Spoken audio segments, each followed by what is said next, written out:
Hello, Rick Komarek, Certified Financial Planner, coming at you with an article that I just uploaded to my blog. And this was titled Summary of the Latest Federal Income Tax Data 2018 Update.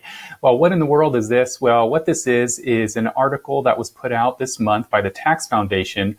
And what they did was they reviewed the IRS's recent released new data on individual income tax for the year 2016. So that's the latest data that they published and shared with the public. So let's just take a couple looks at the bullet points here. Here is the reported income and taxes paid in 2016.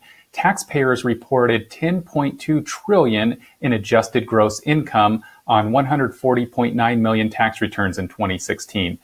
The adjusted gross income grew 14 billion from the prior year levels, and also there were fewer tax returns filed in 2016 than there were in 2015. So I thought that was kind of interesting. But basically what that meant is that the average adjusted gross income rose by $260 per return, or 0.4%. Taxes paid, fell slightly to 1.4 trillion for all taxpayers in 2016. Oh, that's pretty good. The average individual income tax rate for taxpayers fell slightly from 14.3% to 14.2%.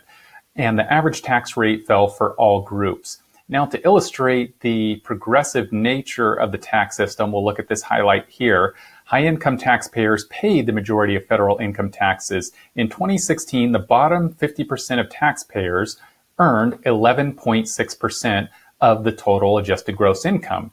This group of taxpayers paid about 3% of all the income taxes. So they earned 11% of all the income, but they only paid 3% of the taxes. And we can contrast that with the top group. In contrast, the top 1% of all taxpayers earned 19.7% of all adjusted gross income.